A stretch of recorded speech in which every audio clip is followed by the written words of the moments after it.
Hello બધાને, કેમ છો? બધા મજામાં જોશો? આપણા બ્લોગ જોતા હંમેશા મજામાં જ હોય છે. ભગવાન પર આપણો બાળકને ખાય છે, બેઠ્યું છે બરાબર. અને ટાટિયામાં નાણાં બાંધ્યા બરાબર. અને એકા દાલ પડી ગઈ બરાબર. તો હાલો આપણે જઈએ ઝાંડિયા બુડ બાજુ ચક્કર મારવા. અને આવી કંઈક ભાઈ ખેતરની પોઝિશન છે.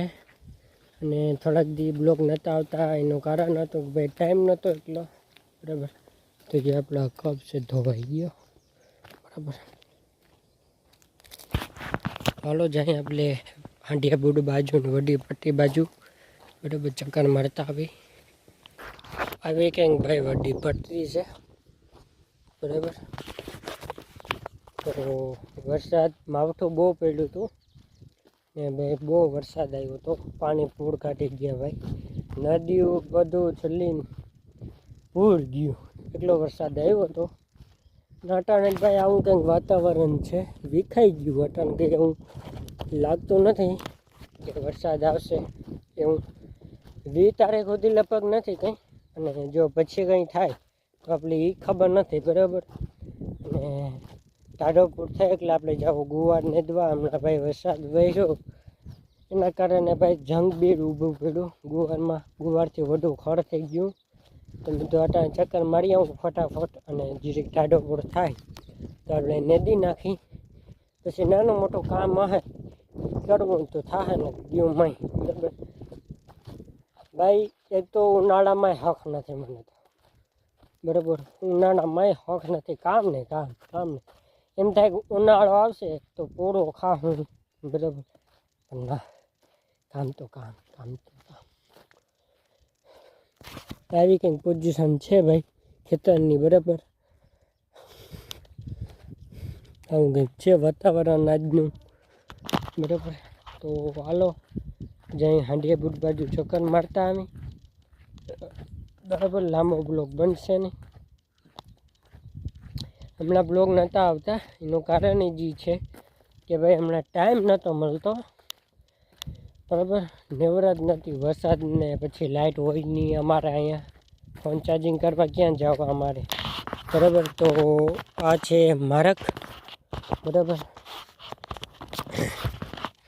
મસ્ત મજાનો લીમડાનો છાંયો હે. હા ભાઈ, અહીંયા મજા જે આવે ને, સુકૂન જ અલગ છે ખરેખર, બહુ મજા આવે. અમારી એ બાજુ લીમડો નથી અને હે તો એ બિહુની છાંયો આવે ને. અનકોર મારા બાબાનું છે, આ હેઢો છે અમારો નીનો વચ્ચે.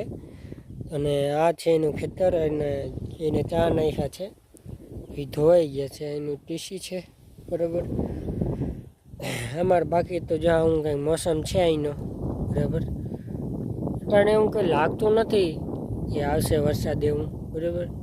બાકી જો ઉર્જાના થાંભલા મારા નજીક થાય, આ દેખાય ને તમને, એ નજીક થાય છે બરાબર. જો એક અહીંયા ફરે ને ખાઈએ છીએ. બે અમને ઢોકળા પડે, આમાં રસ્તામાં જ આવે છે. તો હલો જઈ હવે હાંડિયા બુટ બાજુ ચક્કર માર લાય પછી લીકલી ઘર તરફ બરાબર.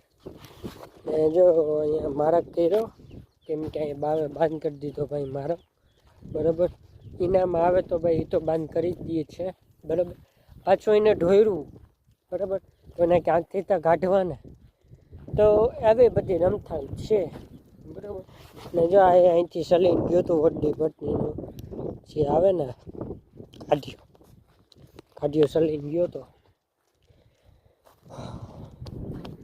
કેવું છે ભાઈ, આ તમે 4 વાગ્યા જો આમાં બધેમાંથી પૂર ગઈ પૂર. અમને જો મેં મારા કર્યો હે હાલવાનો બરાબર. પાણા નહીં પડ્યો હતા ભાઈ. કેટલા વર્ષ થયા છે, તાળી હોય કે તાળો કે કહેતા હોય, એમાં તાળો એ આપણે ખબર ના પડે.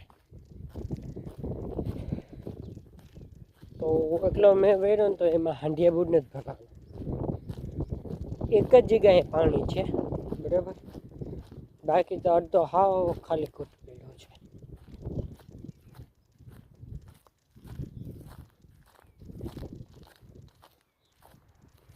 આ છે મારક.